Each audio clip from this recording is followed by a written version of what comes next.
Merci, Monsieur le Président. Moi, j'ai plutôt quelques observations. Madame la Ministre, vous nous dites, je ne reviendrai pas sur le mot coercition, parce que ce n'est pas du tout dans notre vocabulaire, et ça, c'est vrai que c'est très désagréable d'entendre ça en permanence. Donc, je ne reviens pas sur l'amendement qu'a proposé le rapporteur, puisque nous l'avons soutenu au niveau de la commission ce matin, sur notamment le renforcement des médecins dans les déserts médicaux. Moi, je voudrais vous dire, vous nous avez dit tout à l'heure, fort justement, que vous souhaitez associer mieux les élus locaux. Et notre commission, qui est une commission d'aménagement du territoire, y est particulièrement sensible. Et moi, je voudrais vous faire une remarque, notamment sur les hôpitaux.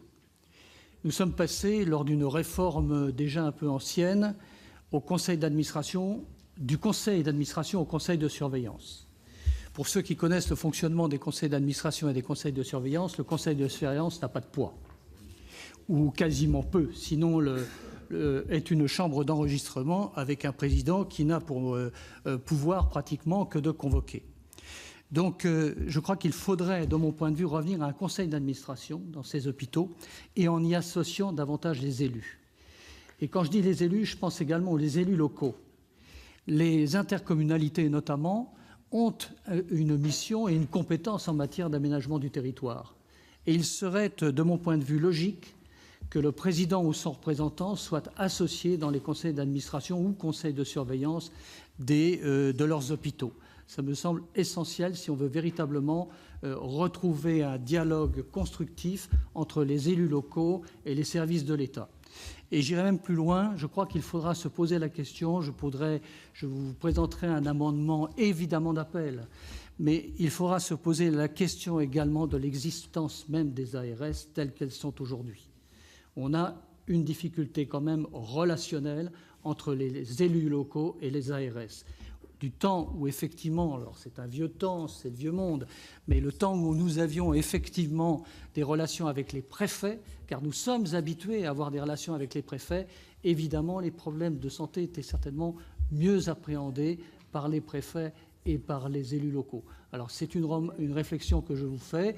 Je sais très bien que ça n'aboutira pas, mais ça permettra d'ouvrir le débat entre la présence des élus locaux dans les instances hospitalières. Merci, Monsieur Vaspart. Madame la Ministre. Alors, une réponse rapide. D'abord, je vous prie de m'excuser d'avoir utilisé le mot coercition. C'est parce que ce mot a été beaucoup utilisé à l'Assemblée nationale. Et effectivement, ce n'est pas ce que vous proposez. Donc, on aura l'occasion de débattre de la régulation. Je suis heureux de vous l'entendre dire, Madame la Ministre. Non, mais c'est vrai. Première fois. Non, pas du tout. Vous savez, je suis très juste, Monsieur Moret. Donc, non, c'est moi qui... Ma langue a fourché, mais parce que ça a été proposé à l'Assemblée. Mais on parlera de la régulation. Sur les hôpitaux, effectivement, me reviennent énormément de demandes d'associations des élus. Aujourd'hui, ce sont les maires qui président les conseils de surveillance, vous le savez. La question se pose effectivement de qui est le plus approprié. Et dans certains territoires, les intercommunalités sont probablement l'échelon le plus susceptible en fait, d'être représenté. Aujourd'hui, sur les hôpitaux de proximité, nous avons prévu un travail de concertation pour la gouvernance de ces hôpitaux. Donc les élus locaux seront certainement bien représentés dans les hôpitaux de proximité. C'est en cours de travail et donc l'ordonnance vous sera présentée. Sur les ARS, moi j'entends évidemment la nécessaire vision territoriale de l'aménagement du territoire qu'ont les préfets. Et nous avons engagé un travail pour que les DG d'ARS travaillent de façon beaucoup plus articulée avec les préfets. Mais force est de constater que la situation s'est aggravée en raison de deux facteurs. D'une part, la loi NOTRe, qui a fait que les ARS, contrairement aux recteurs, ont été précipités dans une réorganisation régionale pour suivre l'évolution de la loi NOTRe. Ce n'est pas le cas des recteurs qui sont restés à l'échelon départemental. Et donc, en réalité, nous le payons aujourd'hui avec de très grandes régions et des DG d'ARS extrêmement éloignés.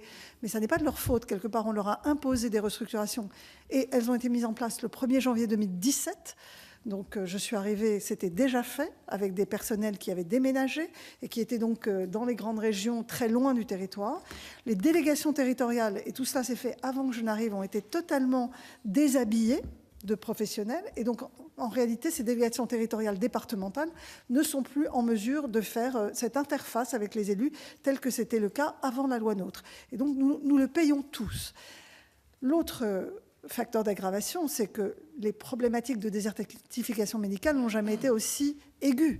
Et donc, les élus sont beaucoup plus demandeurs qu'ils ne l'étaient il y a 5 ans d'une relation directe avec les ARS. Or, les ARS ont affaire avec les 32 000 communes, avec les maires, avec les conseils départementaux, avec les conseils régionaux, avec les députés, les sénateurs. Et en réalité, peu de personnes au sein des ARS sont en capacité de recevoir les élus, ont la compétence en réalité d'une négociation avec des élus.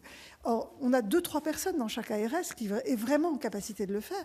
Et le DG d'ARS est dans l'impossibilité technique de répondre à toutes les sollicitations. Donc, c'est la raison pour laquelle nous avons prévu que les DG d'ARS viennent présenter une fois par an devant les élus les projets de santé, etc., qu'il y ait une bien meilleure articulation avec les préfets, à la fois départementaux et préfets de région. Mais en réalité, on peut blâmer, et je suis complètement en phase avec vous sur le fait qu'ils doivent travailler beaucoup plus avec les élus, mais il y a des raisons structurelles, d'une part, et conjoncturelles, qui ont aggravé la situation considérablement ces 2 dernières années.